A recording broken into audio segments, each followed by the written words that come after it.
हाँ जी। So good morning बच्चों, कैसे हैं आप? चलिए, तो आज का देखिए हमारा जो टॉपिक है दैट इज AS19 और पिछले वीडियो से हम इसको आगे कंटिन्यू करेंगे।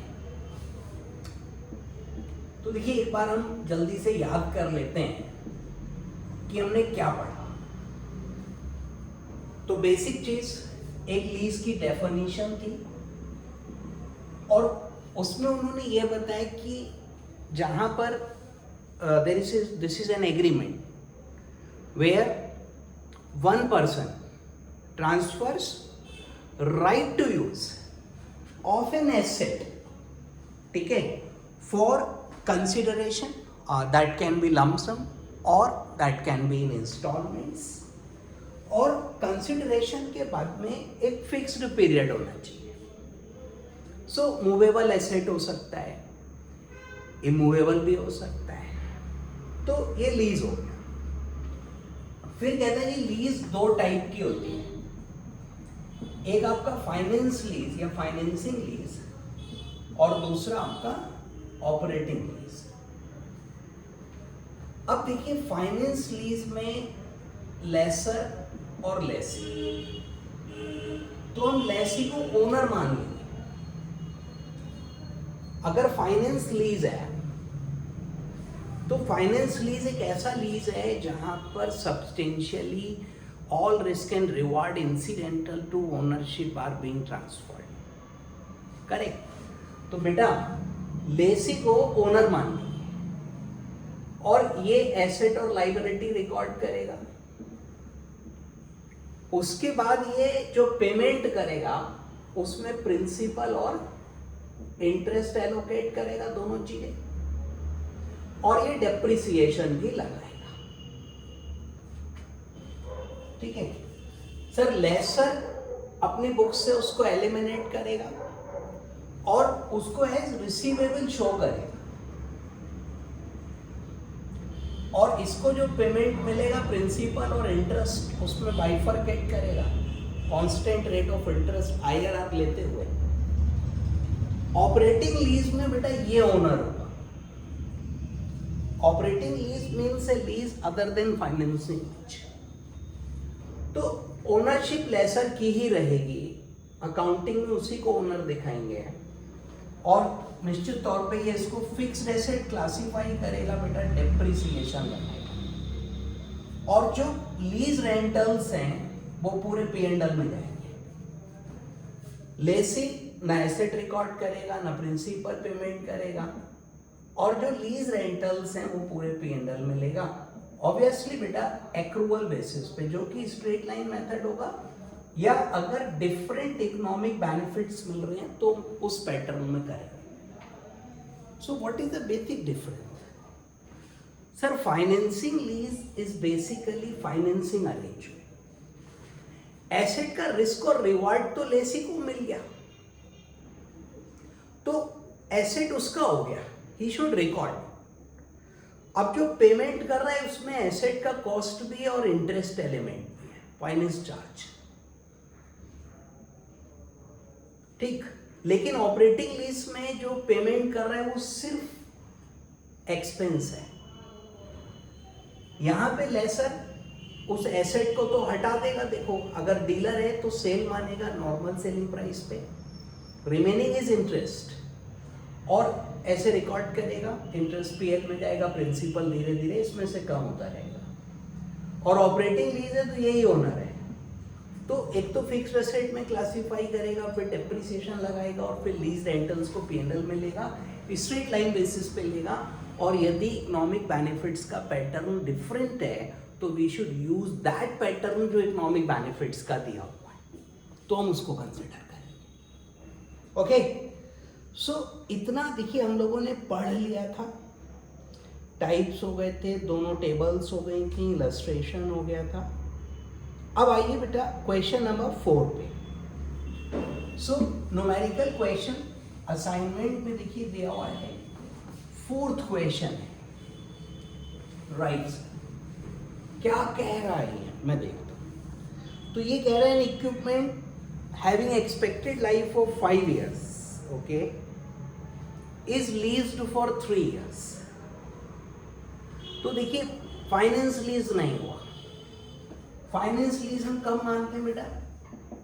क्वेश्चन 4, फाइनेंस लीज तब मानते हैं जब substantially risk, all risk and reward relating to ownership are transfer. अब उसमें एक पॉइंट था कि जहां पे लीज पीरियड ऑलमोस्ट पूरा यूजफुल लाइफ कवर करता है, ऑलमोस्ट या सब्सटेंशियल को आप 90% हर जगह मानना, तो 5 साल की लाइफ है। तो अगर लीज पीरियड 4.5 90% या उससे ज्यादा होता तो मैं फाइनेंसिंग लीज मान लेता। Anyway, cost and fair value बेटा 6 लाख दी हुई है, तो कॉस्ट और फेयर वैल्यू मतलब आज उस एसेट की वैल्यू 6 लाख है। 3 एनुअल इंस्टॉलमेंट में पेमेंट होगी, एसेट वापस मिलेगी। अनगारंटीड रेसिडुअल वैल्यू 60,000 है। अनगारंटीड वैल्यू 60,000 है। IRR यानी कि जो इम्प्लिसिट रेट ऑफ इंटरेस्ट है बेटा वो 10% है। प्रेजेंट वैल्यू 2.4868 है, ये 3 years की है, और 3rd ईयर की 7513 है, ये ईयर 3 की है। द क्वेश्चन इज कि whether this is finance lease और बेटा दिस इज ऑपरेटिंग लीज। तो अब हमको ये देखना होगा कि कौन सी लीज है। ठीक है, मैं बता दूंगा। देखिए, जो हमारा एसेट है उसका आज का कीमत 6 लाख है। ठीक है, लीज रेंटल्स में वो कह रहे हैं कि 3 इक्वल एनुअल पेमेंट्स होंगे, बट अमाउंट नहीं दिया है, रेंटल्स का अमाउंट नहीं दिया। कोई बात नहीं, हम निकाल लेंगे। देखो बेटा, आज की डेट में जो लेसर है, ठीक है, उसकी कॉस्ट 6 लाख रुपए है,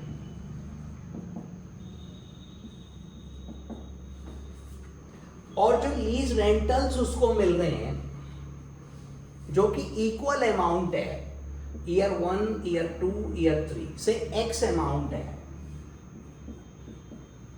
इंटू 2.4868, तो ये प्रेजेंट वैल्यू हो गई ऑफ लीज रेंटल्स, प्लस जो अनगारंटीड वैल्यू है। देखिए, अगर present lease minimum lease payments में आपसे पूछता हूं तो आप गारंटीड लोगे, अनगारंटीड नहीं लोगे। और जब लेसर के व्यू पॉइंट से हम निकालेंगे तो हम गारंटीड अनगारंटीड दोनों लेंगे। अब suppose I invested in asset, मैं लेसर हूं, मैंने आज 6 लाख की एसेट खरीदी और आपको 3 साल के लिए लीज पे दे दी। आप मुझे ये 3 साल अमाउंट्स पे करोगे, एट द एंड आप असेट रिटर्न करोगे जिसकी वैल्यू उस वक्त 60,000 होगी। तो बेटा 60,000 that is present value of unguaranteed residual value. Sir year 3 का है ये, सो 0.7513। देखिए, इंस्टॉलमेंट की अमाउंट निकालना बहुत आसान है।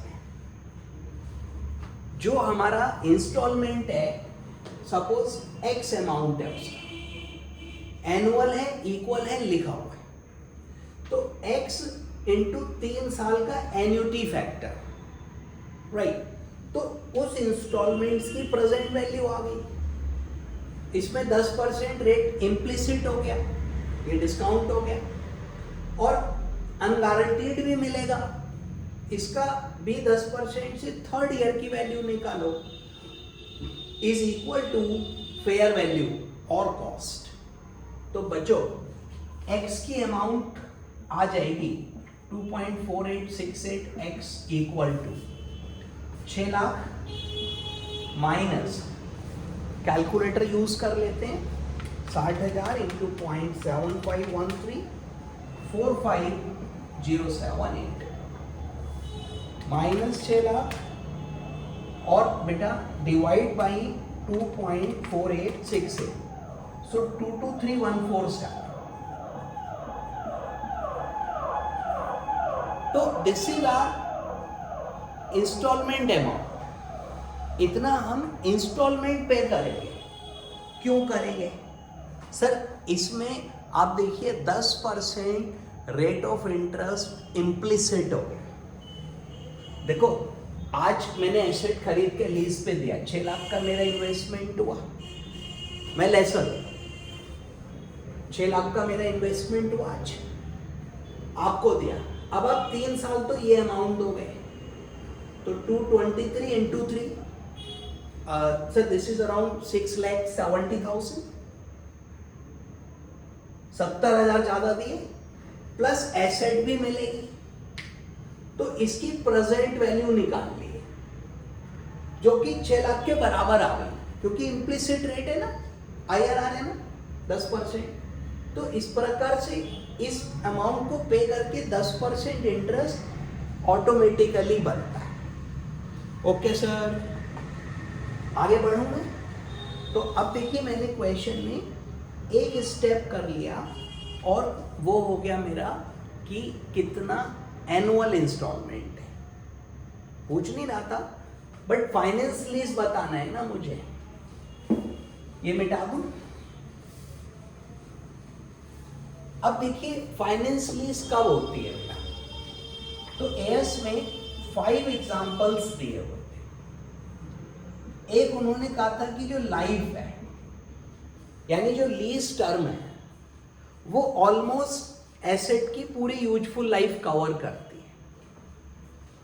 दूसरा था बेटा कि present value of lease payments, sorry present value of minimum lease payments is equal to fair value of asset.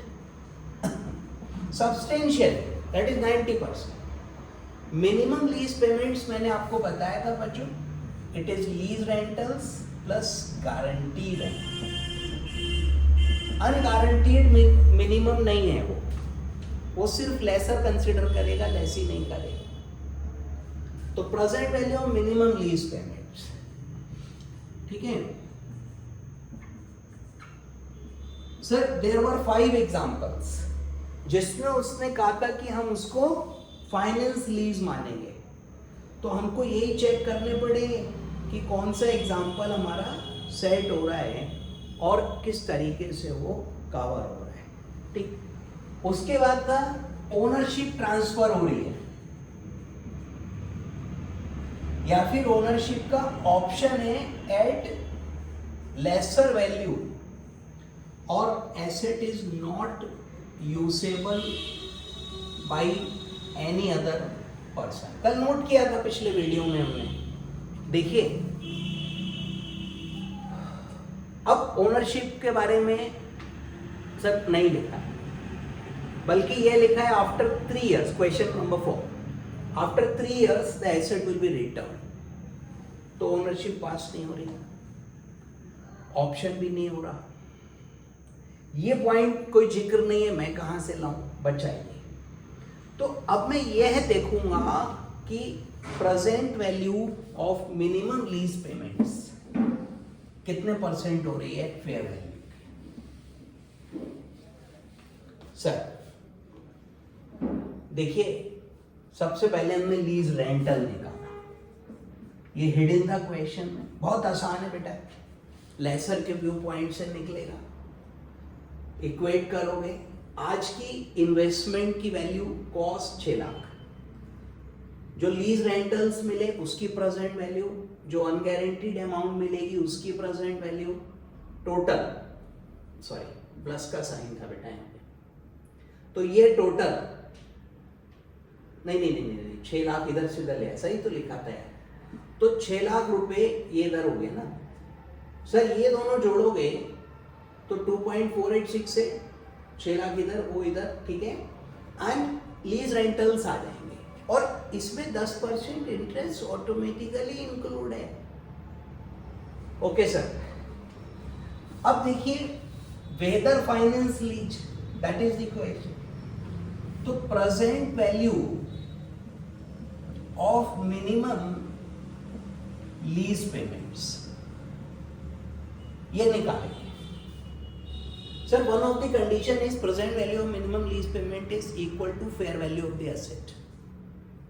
तो present value of minimum lease payment, तो बेटा lease rentals into present value annuity factor, और जो guaranteed amount है into present value factor.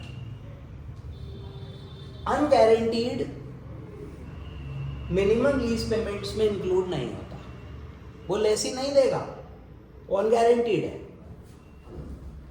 तो देखिए lease rentals हमने निकाले बेटा,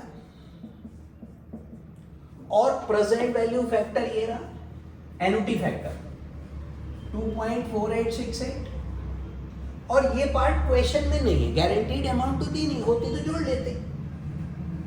तो present value of minimum lease payments आ जाए 2.4868, 554,922,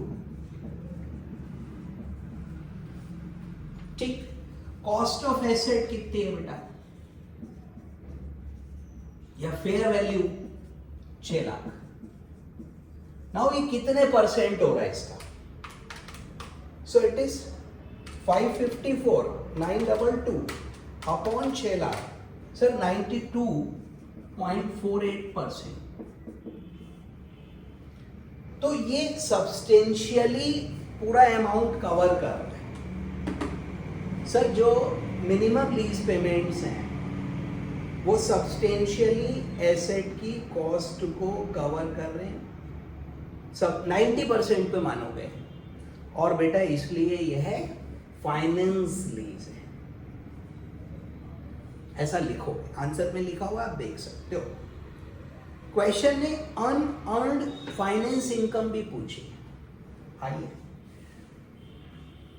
अब देखिए जो अनअर्न्ड फाइनेंस इनकम है वो क्या है।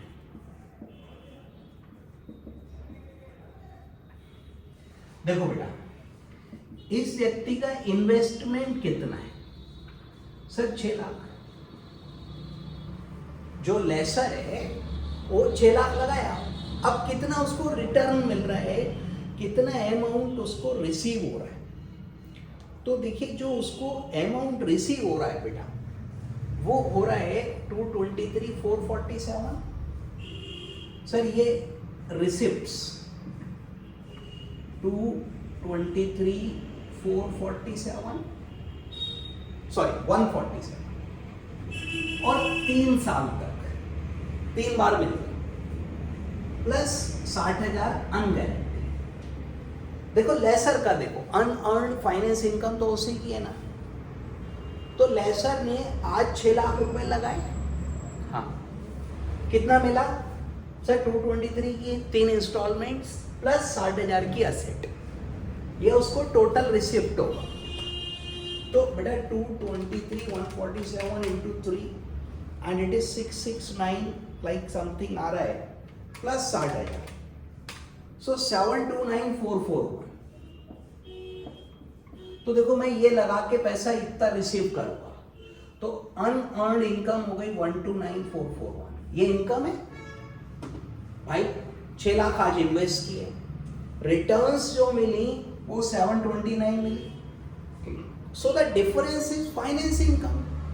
3 साल के पीरियड में this will be recognised.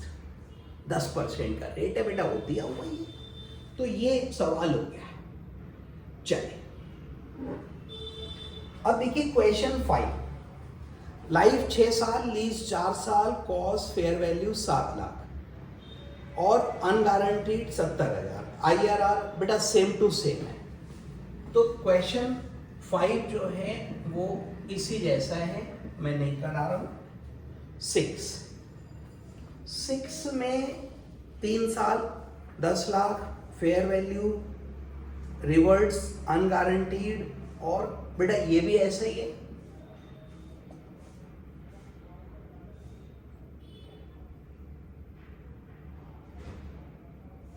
Sir 7 भी ऐसे ही दिख रहा है मेरे को।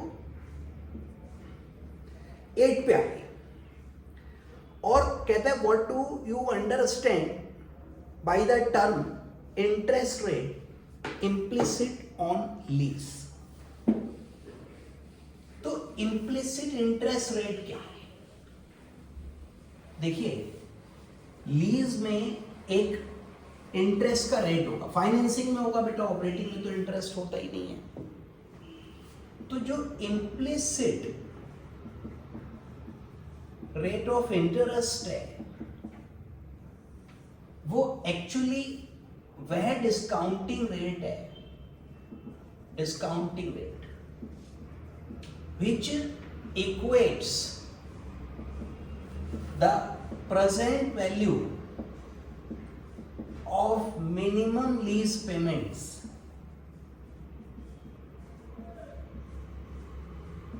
to the present value, fair value of investment in lease.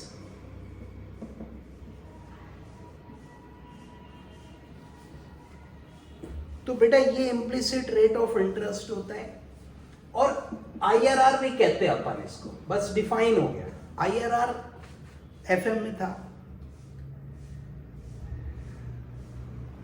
अब देखिए क्वेश्चन ने आपको दिया हुआ है, सर एक चीज मिस कर गया मैं, discounting which equate present value of minimum lease payments and unguaranteed residual value. Sir ये भी जोड़ेगा, दोनों ऐड होंगे ना, लेसर के पॉइंट से निकलेगा। तो सर यही तो था फेयर वैल्यू ऑफ असेट,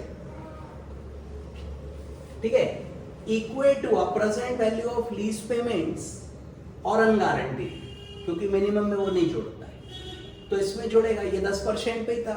इस क्वेश्चन में रेट गिवन थी तो इंस्टॉलमेंट निकाली। अब की बार वो इंस्टॉलमेंट देगा और आपसे रेट पूछेगा। It's okay, we will do it, no problem. C कहता है भैया देखो एनुअल लीज रेंट 80,000 है at the end of each year, lease period 5 years है, गारंटीड 40,000, अनगारंटीड 24,000, और बेटा फेयर वैल्यू 320, और आपको डिस्काउंटिंग रेट्स भी दिए।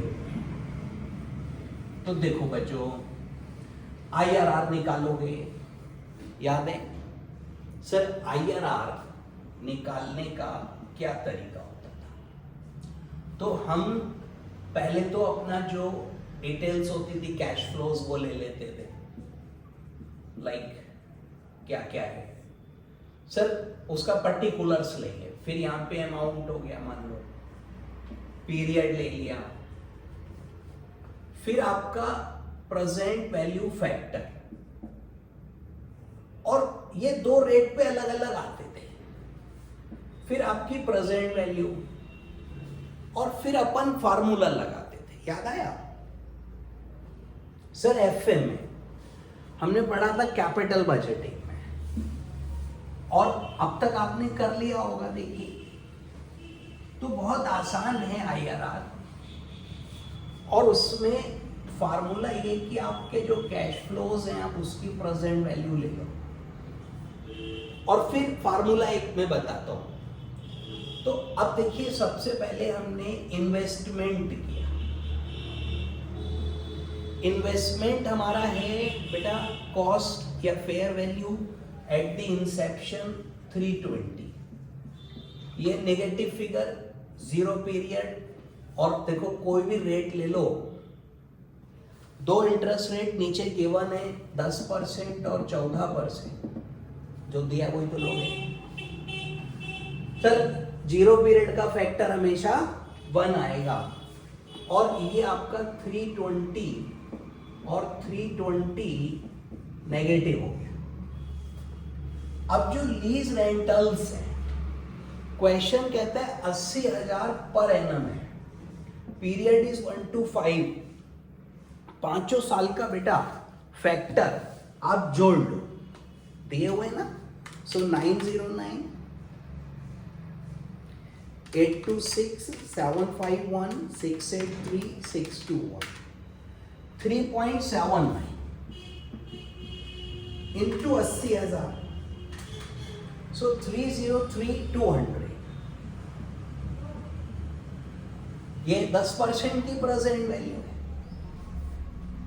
दूसरा भी जोड़ लो बेटा 12% का, सॉरी 14% का, 877 769 675 592 519 3.42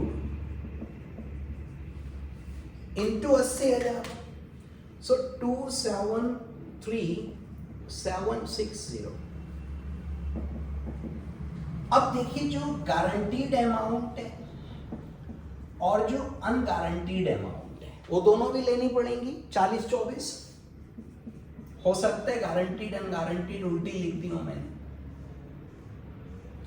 और दोनों ही ईयर 5 पे अराइज हो रही, तो जोड़ के ले लूं बेटा, एक ही बात है। अब 5th ईयर का फैक्टर लोगे, सो 0.621, दूसरा कितना है बेटा 519, ठीक है, गलत तो नहीं किया, नहीं सर सही है। तो 64 into 0.621 39744, 0.519 into 64 33216 plus 273,760 minus 320, so negative आ गया 13,024 और 39,744 303 200 minus 320 positive 22,944। This is NPV, net present value. याद आया? हाँ सर। तो देखिए ये पढ़ा हुआ था आप लोगों का, ये दोनों जोड़ लिए, अलग अलग कर लो, क्या फर्क पड़ता है यार, 5th ईयर का ही तो है। सर IRR, कैश फ्लोज पहला वाला माइनस बाकी प्लस। लेसर का देखो ना, आज वो एसेट खरीदेगा तो उसका पैसा गया 320, 0 पीरियड, 5 साल तक 80 मिलेगा 1 to 5, 5वें साल में 40 गारंटीड और 24 अनगारंटीड मिलेगा, एक्सपेक्टेड तो है ही। So present value 2 rate use करके लेंगे, रेट क्वेश्चन में मिलेंगे, फैक्टर्स क्वेश्चन में मिलेंगे, you need not to worry. अब देखिए फार्मूला क्या था सर, लोअर रेट इन दो में जो कम है, plus lower rate NPV, this one, divide by lower rate NPV minus higher rate NPV, but minus minus plus हो जाता है, into difference in rates, difference है 4 का।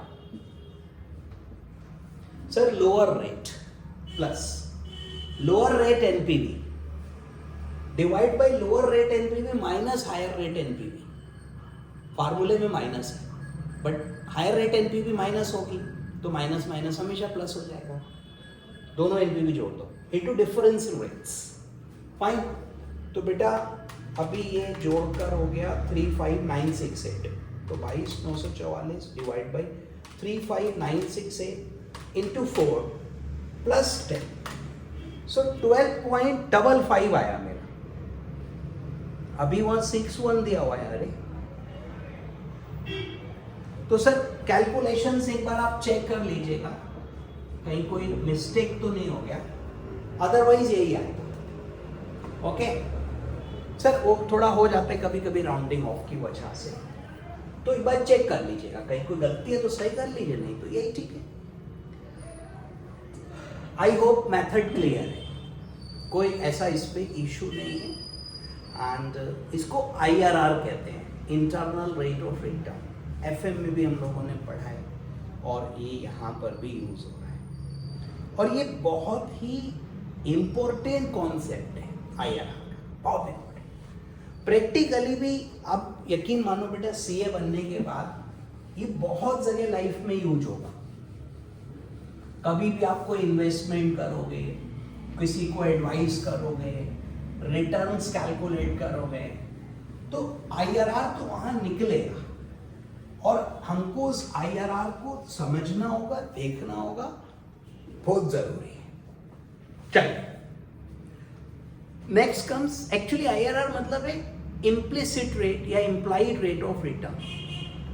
मतलब कोई प्रोजेक्ट है, कोई इन्वेस्टमेंट है, तो उसमें एक्चुअल रेट ऑफ रिटर्न क्या मिल रहा है कंपाउंडिंग इंटरेस्ट से, वो आईआरआर होता है। Sir, now let me come to the next topic.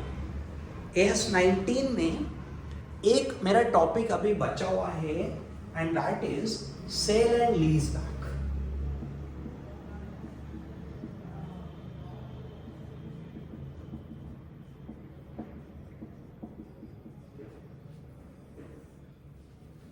ठीक है सर, देखो क्या हुआ, आप ध्यान से पहले शब्दों पे ध्यान दो। Sale and lease back.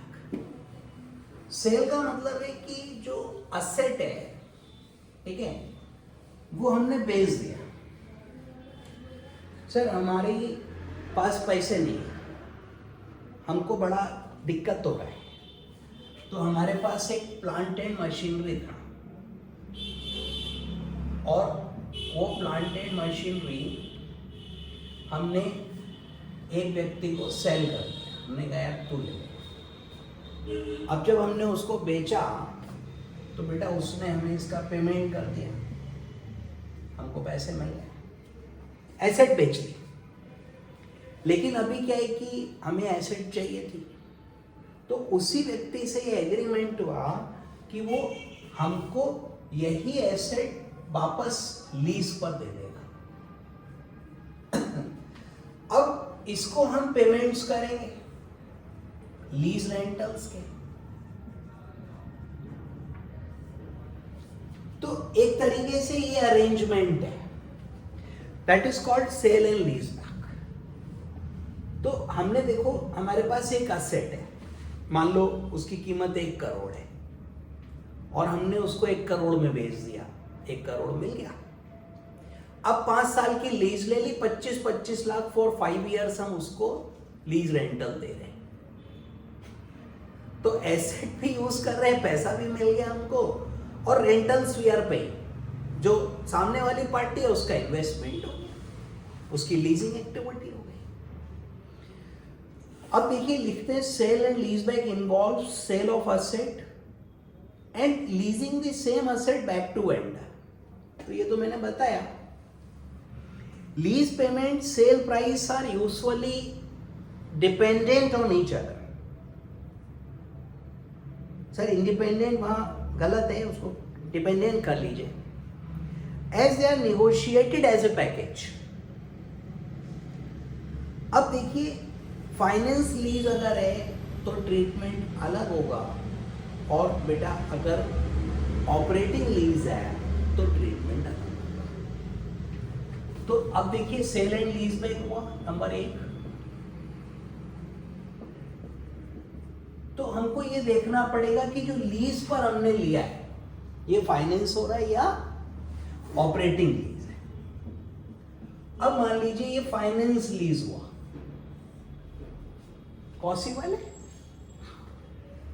तो अब अगर देखिए फाइनेंस लीज होता है, तो ऐसे केस में जो अकाउंटिंग स्टैंडर्ड है वो कह रहा है कि जो आपका एसेट था,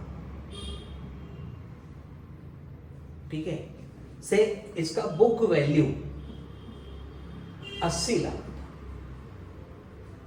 अब आपने सेल करी, मे बी कि वो सेल 1 करोड़ में हुई और मे बी कि वो 70 लाख में हुई। मतलब 2 सिचुएशन इसलिए बोल रहा हूं, एक बार प्रॉफिट एक बार लॉस। 80 लाख की असेट है बुक्स में and I sold that for 1 crore. I sold that for 70 lakhs and got it in lease back.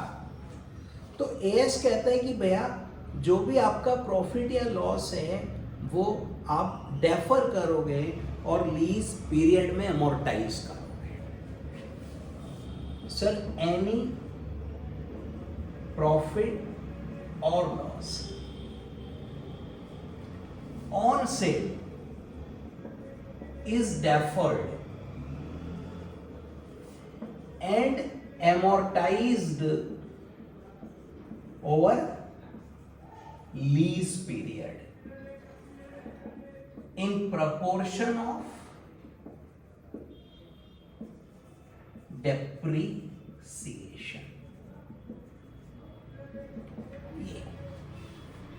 Sir ठीक है, 80 लाख है और मान लो सेल 1 करोड़ में हुआ, तो बेटा जो 20 लाख का प्रॉफिट है वो लीज पीरियड में लीज रेंटल्स पीएल में डेबिट होएंगे, इंटरेस्ट वाला एलिमेंट, और उसको पीएल में क्रेडिट करूंगा ओवर 5 ईयर्स से 5 साल में.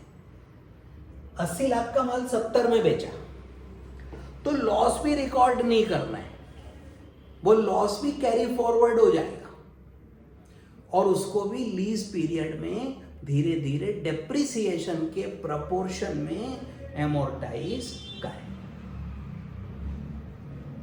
ठीक है भैया? यस. तो ये तो था बेटा फाइनेंस लीज, बहुत आसान ट्रीटमेंट है. और उन्होंने कहा कि अगर आपका फाइनेंस लीज हो रहा है, ठीक है, तो आप खुद ही देखो ना सेल कहाँ हुआ, पहले बेचा फिर वही वापस ले लिया, और फाइनेंस लीज में आप कहते हो अरे सर ये एसेट तो हमारी है, तो एसेट तो कंटिन्यू करेगी सर, एलिमिनेट नहीं होगी ना. और जो प्रॉफिट लॉस है वो डेफर कर देंगे लीज पीरियड में रिकॉर्ड, वो लीज रेंटल का ही पार्ट है, पॉजिटिव नहीं. सर अब sale and lease back is classified as operating lease. जो सेल एंड लीज बैक हुआ ना बेटा, वो that is being classified as operating lease. तो वो हमारा ऑपरेटिंग लीज हो रहा है, हो सकता है. अब इसमें फर्दर 3 सिचुएशंस हैं.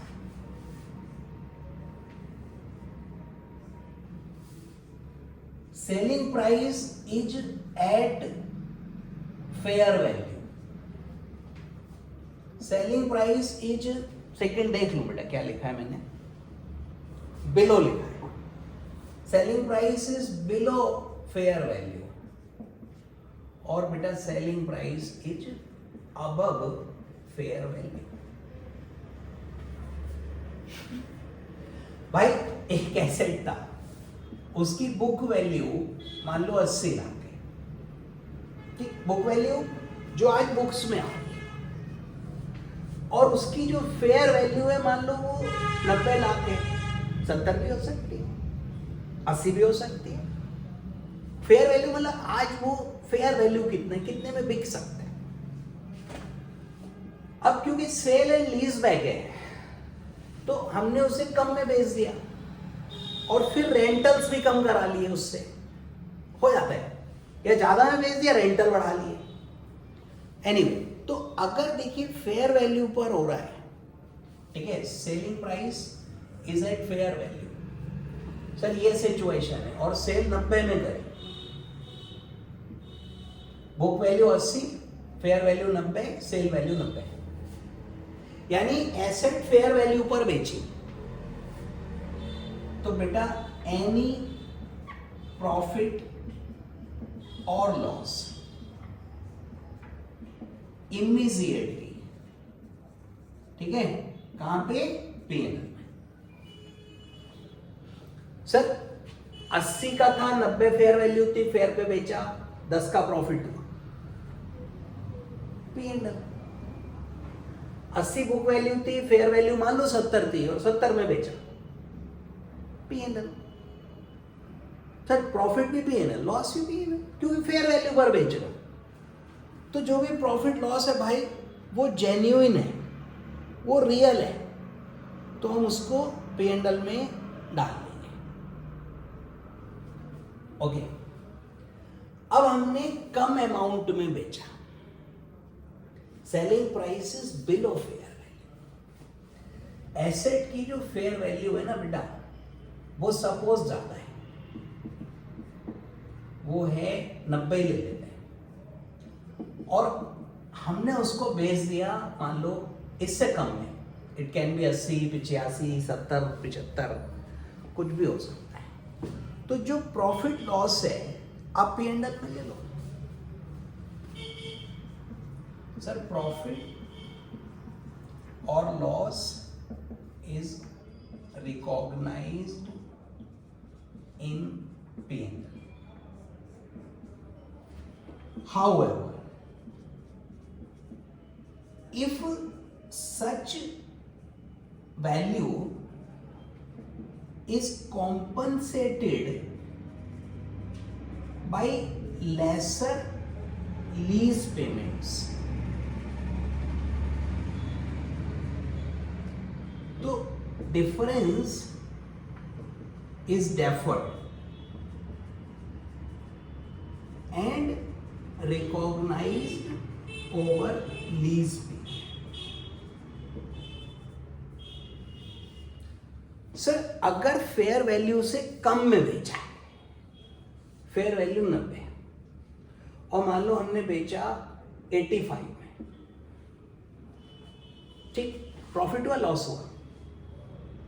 Sir profit. बुक वैल्यू और सेलिंग प्राइस का डिफरेंस ही तो प्रॉफिट है। तो एसेट की बुक वैल्यू 80 है, फेयर वैल्यू 90 है, बेचा 85 में, 5 का प्रॉफिट हुआ, भाई पी एंड एल में ले लो। और समझो 80, 90 और लेट मी से कि 78 में बेच दिया, ये 80, 90 है, book value is 80, fair value is 90, sale for 78, तो 2 लाख का लॉस हुआ, पी एंड एल में डालो। Any profit loss to be taken to P and L. Okay, अब देखिए, लेकिन अगर फ्यूचर में हम लेसर लीज पेमेंट्स कर रहे हैं, आज हमने कम में बेचा, फिर हमने निगोशिएट करा कि भाई लीज पेमेंट भी कम करो, उसी समय हुआ, तो ऐसे केस में जो डिफरेंस है वो डेफर हो जाएगा और हम उसको पी एंड एल में ओवर लीज पीरियड रिकॉर्ड करेंगे। ओके, अब लास्ट है कि अगर एक्सेस में बेच रहे हैं, ज्यादा में बेच रहे हैं बेटा, तो क्या करें? Selling price is above fair value, तो बच्चों difference between selling price and fair value is to be deferred and recognized over lease period।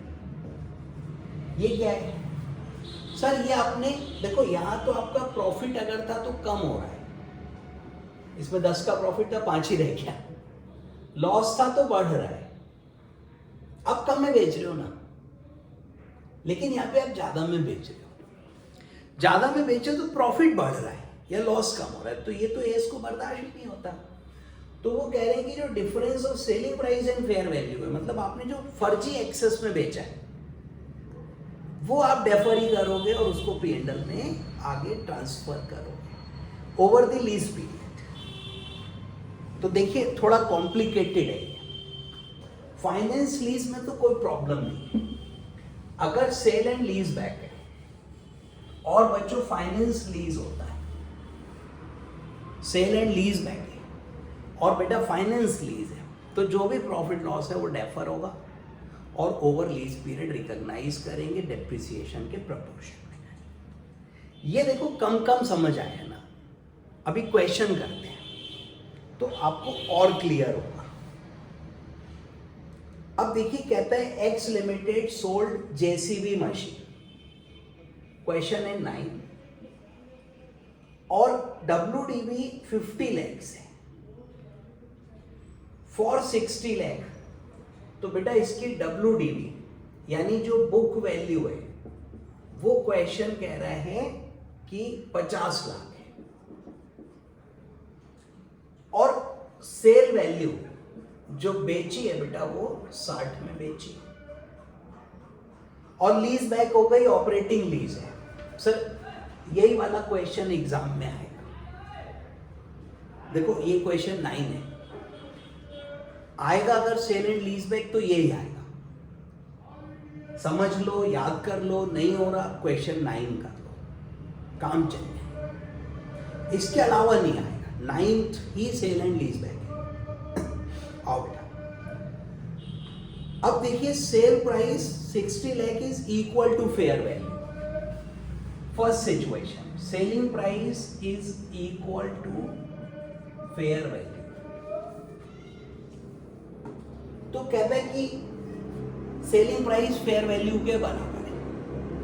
तो ऐसे केस में जो भी प्रॉफिट या लॉस है वो हम P&L में बुक कर देते हैं। सर क्योंकि ना वो इन्फ्लेटेड है ना वो डिफ्लेटेड है। वो जो प्रॉफिट या लॉस है ना भैया वो जेन्यून है। तो देखो कितने में बेचा, 60 में, WDV कितनी है, 50। तो ऐसे केस में 10 लाख का प्रॉफिट हुआ और भाई P&L में जाएगा, अभी जाएगा, खत्म। तो फर्स्ट आंसर कि इक्वल है, इमीडिएटली प्रॉफिट बुक्स में रिकॉर्ड कर लो। सेकेंड पॉइंट है मेरा कि फेयर वैल्यू 50 है, सेल 45। सर WDV या बुक वैल्यू तो देखो 50 ही है, वो नहीं बदली। बट क्वेश्चन कह रहे हैं, सेकेंड पॉइंट फिर से पढ़ रहा हूं, fair value 50, sale 45। Fair value 50 और सेल 45। यानी कि अगर देखो हम फेयर वैल्यू पर बेचते तो no profit no loss, 50 book value 50 fair value. But हमने कम में बेच दिया तो फर्जी लॉस आ गया। इस केस में लॉस आ गया देखो 5 लाख का, क्योंकि बुक वैल्यू और सेल वैल्यू का डिफरेंस ही तो प्रॉफिट लॉस है। अब ये लॉस थोड़ा फर्जी है क्योंकि एक्चुअली इस पे बिकना चाहिए था, पर बिका तो कम पे, तो लॉस बढ़ गया। तो बेटा P&L में लेगा। तो हम सेकेंड पार्ट का आंसर लिखेंगे कि क्योंकि सेल बिलो फेयर वैल्यू है तो जो भी प्रॉफिट लॉस है वो हम P&L में ले लेते हैं। फिर हम एक लाइन ऐड करेंगे, however if such lesser value is being compensated by lesser lease payments, आज कम में बेचा, कल लीज पेमेंट्स भी कम कर रहा हूं, तो such amount is carry forward, deferred and recognized as income और expense over lease period. Theory में लिख देंगे। तो सेकेंड पॉइंट का आंसर आप देखो, fair value 50, sale 40, loss 5 lakh, P&L immediately. फिर लिखा provided loss is not compensated by future lease. अगर कंपनसेट हो रहा है तो डेफर होगा, तो ये लाइन भी लिखना पड़ेगा। थर्ड बेटा, फेयर वैल्यू 55, सेल 62। तो बुक वैल्यू तो देखो 50 है, फेयर वैल्यू 55 है और सेल 62 में करा बराबर। अब देखो प्रॉफिट कितना हुआ, सिर्फ 12। बेटा प्रॉफिट तो बुक वैल्यू और सेल वैल्यू का डिफरेंस है। अपनी थोड़ी कॉमन सेंस से देखो, बुक वैल्यू 50 है, बेची 62 में, 12 का प्रॉफिट हो गया। लेकिन जो रियल प्रॉफिट है, एक्चुअल है, जेन्युइन है, वो 5 है। 7 लाख तो फर्जी है। तो इसमें से जो 5 लाख है बेटा वो तो P&L में ले लो, और जो 7 लाख का प्रॉफिट है वो डेफर करेंगे और लीज टर्म में उसको इनकम माना जाए। Sir difference between selling price and fair value 55 और 62 का डिफरेंस 7, ठीक है, इज डेफर्ड एंड रिकॉग्नाइज्ड। 5 तो कर लो, वो तो है जेन्युइन प्रॉफिट है। टोटल प्रॉफिट 50, 62, 12, ठीक है। 12 में 5 रियल है, जेन्युइन है, नो प्रॉब्लम, P&L में डालो। बचा 7 फर्जी है, बोगस है, एक्स्ट्रा है, जबरदस्ती बढ़ाया हुआ है, कैरी फॉरवर्ड करो, ओवर द लीज पीरियड उसको रिकॉग्नाइज करेंगे। लास्ट स्टेप, फेयर वैल्यू 45 है। सर कहाँ लिखूं, यहाँ लिख देता हूं। तो बुक वैल्यू तो देखो 50 ही चल रही है, फेयर वैल्यू 45 है, और भैया जो हमारा सेल है वो 48 है, ठीक। तो आप देखो जो लॉस हुआ यूं तो 2 लाख का आ रहा है सर, इसका डिफरेंस ही तो लोगे, लेकिन रियल लॉस बेटा 5 होता तो 5 का लॉस P&L में और 3 लाख डेफर्ड इनकम, ये नेगेटिव ये पॉजिटिव ये नेगेटिव, ठीक है। तो 5 लाख का लॉस रियल है जो कि हमने ज्यादा में बेच के कम कर दिया लॉस को, तो ऐसे नहीं हो सकता। आप लॉस को ऐसे कम नहीं कर सकते, प्रॉफिट को ऐसे बढ़ा नहीं सकते। तो 5 लाख का लॉस P&L में जाएगा जो एक्चुअल है, और जो 3 लाख का ये प्रॉफिट है जिससे लॉस कम दिखाई दे रहा है वो डेफर होगा लीज पीरियड में राइट ऑफ का, ठीक है बेटा। तो देखो ये नियम था आसान, अब आई होप समझ आया आपको। इसके बाद अब जो भी देखिए क्वेश्चंस हैं तो बेटा करा तो मैं सभी चुका आपको, तो अब ये बचे हुए आप करोगे, राइट। प्रैक्टिस आपको करनी है, और जो नहीं समझ आए मेरे को बताइएगा, मैं उसको अलग से आपको नेक्स्ट वीडियो में रिकॉर्ड कर दूंगा, ठीक है। तो फिलहाल इतना ही, अगली मुलाकात अगले वीडियो में, तब तक के लिए टाटा बाय बाय।